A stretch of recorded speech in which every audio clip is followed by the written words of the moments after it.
Hello Ram Ram भाई सारा ने। आज की वीडियो में मैं आपको बताऊंगा कि सपोर्ट एंड रेजिस्टेंस हम कैसे ड्रॉ करते हैं या फिर डिमांड एंड सप्लाई। ठीक है, ये सब चीजें होती क्या है एकदम सिंपल वे में मैं आपको समझाने की कोशिश करूंगा।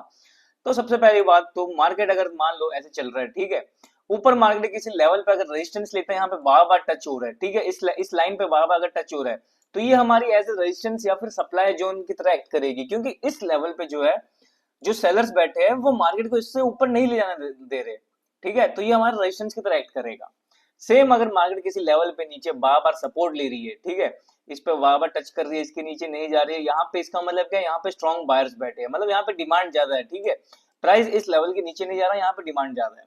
ठीक है, सिंपल ये है support and resistance, demand and supply का सिंपल मतलब यही है, तुम सिंपल इतना ही समझो। ठीक है, अभी हम ड्रॉ कैसे करते हैं वो देख लेते हैं। ठीक है, तो सबसे पहले इसके लिए तुम्हें करना क्या है भाई, तुम जो भी सपोर्ट और रेजिस्टेंस जितने हायर टाइम फ्रेम पे ड्रॉ करोगे उनकी उतनी ज्यादा वो होगी, मतलब इंपॉर्टेंट वो उतने ज्यादा होंगे। ठीक है, तो नॉर्मली हम 4 आवर के टाइम फ्रेम पे करते हैं। ठीक है, तुम ऐसा करो, सबसे पहले चल जाओ भाई 1 डे के टाइम फ्रेम पे। ठीक है, अब देखो देखो तुम्हें करनी इंट्राडे ट्रेड है, लेकिन जो हम लेवल्स मार्क करेंगे वो हायर टाइम फ्रेम पे करेंगे, क्योंकि प्राइस उसको अच्छे से रिस्पेक्ट करेगा फिर। ठीक है, अब मान लो ये आज की मार्केट है। ठीक है, अब तुम्हें यहाँ पे देखना है कि मार्केट कहाँ कहाँ पे रेजिस्टेंस और सपोर्ट ले रहा है, मतलब कौन कौन से लेवल से प्राइस बार बार बाउंस हो रहा है। और एक बात और, सपोर्ट एंड रेजिस्टेंस सिर्फ ऐसे लाइन, सीधी लाइन नहीं होती है। ठीक है, ये ऐसे ट्रेंड लाइन भी हो सकती है। मार्केट इनको भी रेस्पेक्ट करते हुए चलता है। ठीक है, अगर मार्केट ट्रेंड में चल रहा है तो एक ऊपर एक रेजिस्टेंस की लाइन को सपोर्ट करते हुए चलता है। ठीक है, अभी तुम्हें समझाता हूँ इन्हें मार्क कैसे करते हैं, सब कुछ बताऊंगा। तो देखो, सबसे पहले तो तुम्हें यहाँ चार्ट को थोड़ा सा जूम आउट कर लो। ठीक है,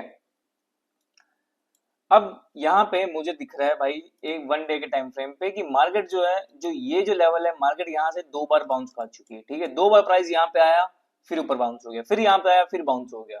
ठीक है, तो इसकी प्रोबेबिलिटी हाई होगी कि मार्केट यहाँ पे आएगा, इसको डायरेक्ट ब्रेक नहीं करेगा, थोड़ा सा यहाँ पे बाउंस करेगा, फिर नीचे ब्रेक कर सकता है। ऐसा नहीं है कि कोई लेवल है मार्केट उसको ब्रेक ही नहीं करेगा, सपोर्ट को ब्रेक करेगा, लेकिन उस पर थोड़ा सा रिएक्ट करेगा, फिर ब्रेक करेगा। हमें देखना है कि प्राइस वहां पे करता क्या है, ब्रेक करता है या फिर रिएक्ट करके बाउंस होके वापस ऊपर जाता है, हमें बस यही चीज देखनी है। ठीक है, तो मुझे ये दिख गया। अब उसके बाद और लेवल अगर हम देखें तो यहाँ पे देखो, एक ये मुझे स्विंग दिख रहा है ऊपर का। ठीक है, हमें देखो ऐसे लेवल ढूंढने हैं जहां पे हम अपनी ट्रेड बना सकें। ठीक है, अब हम चलते 4 घंटे के टाइम फ्रेम पे। ठीक है, 4 घंटे के टाइम फ्रेम पे कुछ दिख रहा है? नहीं दिख रहा तो वो 1 घंटे का चलो, जहां तुम्हें क्लियर दिख रहा है वहां उस टाइम फ्रेम पे जाओ। ठीक है, अब यहाँ पे देखो, यहाँ पे आ रही है एक ट्रेंड लाइन आ रही है, अगर तुम्हें दिख रही होगी, मार्केट इस ट्रेंड लाइन को फॉलो कर रहा है। ठीक है,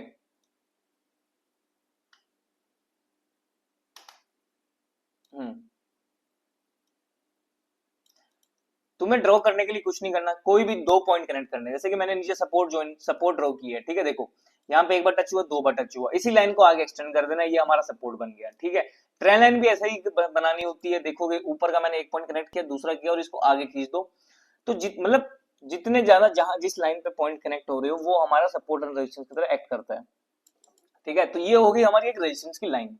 ठीक है, और ये देखो, ये कोई लाइन नहीं होती, हम इसमें कोई लाइन नहीं ड्रॉ करेंगे कि मान लो ये मैंने बना दिया, ये हमारी सपोर्ट है। एक जोन हमें ड्रॉ करना होता है, उसके लिए तुम्हें रेक्टेंगल लेना होगा।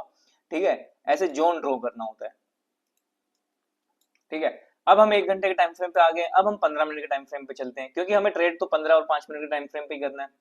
ठीक है, अब देखो यहाँ पे तो मेरे सपोर्ट एंड रेजिस्टेंस कहाँ कहाँ नजर आ रहे हैं,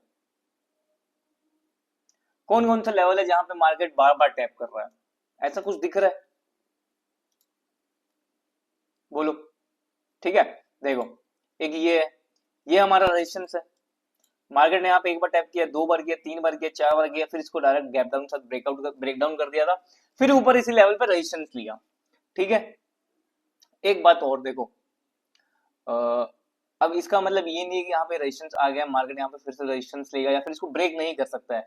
एक चीज मैं तुम्हें बताता हूँ, अगर मार्केट जो है वो डाउन ट्रेंड में है, ठीक है, तो वहां पे, रुको मैं तुम्हें पहले अप ट्रेंड का समझाता हूँ। मार्केट ऐसे अप ट्रेंड में चल रहा है, ठीक है, वहां पे ऐसे रेजिस्टेंस होते हैं, अप ट्रेंड में मार्केट चलेगा ऐसे रेजिस्टेंस होगा। ठीक है, ऐसे यहाँ पे सपोर्ट होंगे। अप ट्रेंड में मैं लिख देता हूं पूरा, ठीक है। अप ट्रेंड में हमारा सपोर्ट बड़ा होता है रेजिस्टेंस से, मतलब सपोर्ट हमारा स्ट्रांग होता है रेजिस्टेंस से। सेम अगर मार्केट डाउन ट्रेंड में है,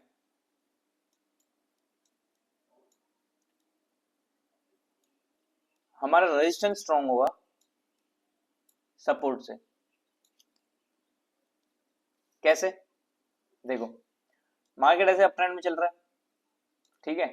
इस रेजिस्टेंस को ब्रेक करेगा, यहाँ पे ब्रेक ऑफ स्ट्रक्चर हो जाएगा, ठीक है, जो हम एसएमसी में सीखते हैं। यहाँ पे बॉस हो गया, ठीक है। अब जब मार्केट नीचे आएगा तो जरूरी नहीं है कि मार्केट यहीं से ही पुल बैक ले, मतलब जो रीटेस्ट हम बोलते हैं कि ये अब रेजिस्टेंस हमारा सपोर्ट इधर एक्ट करेगा, इससे ही पुल बैक ले, नहीं। हमारा जो रेजिस्टेंस होगा वो, हमारा जो सपोर्ट होगा वो ये होगा, ना कि अब ये लाइन होगी रेजिस्टेंस की लाइन। ये हमारा वीक है, तुम आपने खुद देखा होगा कि मार्केट ऐसे ऊपर जा रही है, ठीक है। ये हमारा रेजिस्टेंस की लाइन थी, इसको ब्रेक करके मार्केट ऊपर गई, लेकिन अगले ही टाइम थोड़ी देर बाद क्या होता है, मार्केट इसको ब्रेक करके नीचे आती है, ठीक है। इस सपोर्ट पे आके ऊपर जाती है, या कई बार ऐसा होता है इस सपोर्ट के नीचे आके लिक्विडिटी लेके ऊपर जाती है। तो अप ट्रेंड में हमारा, हमें सपोर्ट को देखना है, हमें सपोर्ट को ज्यादा रिस्पेक्ट देना है, ना कि रेजिस्टेंस को, ठीक है। कहने का मतलब यही था कि अप ट्रेंड में हमारा सपोर्ट ज्यादा इंपॉर्टेंट होता है, उस पर ज्यादा मार्केट रिस्पेक्ट करता है, ना कि रेजिस्टेंस को। सेम उसके डाउन ट्रेंड में उसका उल्टा हो जाएगा, ठीक है। तो यहाँ पे मैंने बता दिया कि ट्रेंड लाइन तुम्हें सपोर्ट एंड रेजिस्टेंस कैसे मार्क करना है। कोई भी दो पॉइंट को पकड़ो, ठीक है, रेक्टेंगल लो, दो पॉइंट को पकड़ो, देखो एक पॉइंट ये है, दूसरा पॉइंट ये है, ठीक है, खींच दो आगे, ये हमारा रेजिस्टेंस बन गया। सिंपल है भाई, एकदम सिंपल है, ठीक है। अब काफी लोग का डाउट होगा कि भाई बॉडी लें, विग लें, क्या लें हम इसमें, ठीक है। अब देखो, तुम्हें करना क्या है, तुम एक लाइन तो ड्रॉ कर नहीं रहे हो, मैं इसे हटाता हूँ फिर से, ठीक है। मान लो मैं कोई लाइन तो ड्रॉ कर नहीं रहा कि ये एक बार यहाँ टच हुआ, दूसरी बार यहाँ टच हुआ, तो मैं इसको एक ऐसे एक लाइन ड्रॉ कर दूं, ठीक है। ऐसा नहीं, हमें एक जोन मार्क करना होगा, सपोर्ट और रेजिस्टेंस एक जोन में होता है, ना कि कोई लाइन में, ठीक है। तो तुम्हें विग का हाई लेना है और बॉडी तक ले आओ, ठीक है, ऐसे तुम मार्क कर लो, ठीक है। तो ये मेरा रेजिस्टेंस जोन हो गया, ठीक है। एक और दिख रहा है मुझे, ये देखो, ये रेजिस्टेंस है, ठीक है। ये माइनर माइनर रेजिस्टेंस है, मेजर जो स्ट्रॉन्ग रेजिस्टेंस होगा वो ये होगा, ठीक है, जो स्विंग का एकदम हाई होगा। इसे तुम रख सकते हो ऐसे, थोड़े मतलब अगर इंट्राडे ट्रेड कर रहे हो तब ये तुम्हारे छोटे छोटे जो रेजिस्टेंस सपोर्ट होंगे ये काम आएंगे, ठीक है। अब देखो, यहाँ पे रेजिस्टेंस हमें मिल गया है, ठीक है, रेजिस्टेंस की ट्रेंड लाइन मिल गई है, ठीक है। अब मार्केट हमारा पूरा चल रहा है डाउन ट्रेंड में, अब हमें नीचे सपोर्ट चाहिए, नीचे सपोर्ट देखोगे कि ये रहा, ठीक है। अब एक हमारा यहाँ पे सपोर्ट आ सकता है, देखो ये, यहाँ पे मार्केट ने दो बार इस लेवल को रिस्पेक्ट किया था, ठीक है। अब कल के दिन मार्केट अगर खुलती है, तो मार्केट अगर इसको सीधे ब्रेकडाउन करती है, उसके बाद पुल बैक करेगी, तो हम यहाँ पे ट्रेड लेंगे, नीचे की प्लान करेंगे। लेकिन अगर मार्केट पहले ऊपर इस रेजिस्टेंस को ब्रेकआउट करके, मैं देखो समझाता हूँ, अगर मार्केट फ्लैट खुलती है, ठीक है, और थोड़ा सा यहाँ पे टाइम पास करके सीधे नीचे जाती है, यहाँ टाइम पास करके फिर गिरती है, तो हम डाउन के लिए प्लान करेंगे, ठीक है। लेकिन अगर मार्केट यहाँ से कल गैप अप खुलती है, तो इस रेजिस्टेंस का ब्रेकआउट हो गया, और इस रेजिस्टेंस से यहाँ से रेजिस्टेंस लेके फिर नीचे आके गिरती है, तो हम नीचे का प्लान करेंगे। मतलब ऊपर का हमें प्लान नहीं करना है, क्योंकि हमारा ओवरऑल ट्रेंड है वो बेरिश चल रहा है, ठीक है, डाउन ट्रेंड में चल रहा है। लेकिन अगर कल मार्केट गैप डाउन खुलती है, ठीक है, उसके बाद फिर ऊपर रेजिस्टेंस को ब्रेक करके फिर नीचे जाती है, तो हम डाउन का प्लान करेंगे। कुल मिला के कल का हमें डाउन का ही प्लान करना है। तो इस तरह से हम सपोर्ट एंड रेजिस्टेंस ड्रॉ करते हैं, ठीक है। कोई भी तुम्हें दो पॉइंट पकड़ने हैं जहां पे मार्केट ने पिछली बार रिएक्ट किया हो, उसको बस एक्सटेंड कर देना है, ठीक है। जैसे कि ये हो गया, देखो यहाँ पे एक बार टच हुआ, यहाँ पे दूसरी बार टच हुआ, ठीक है।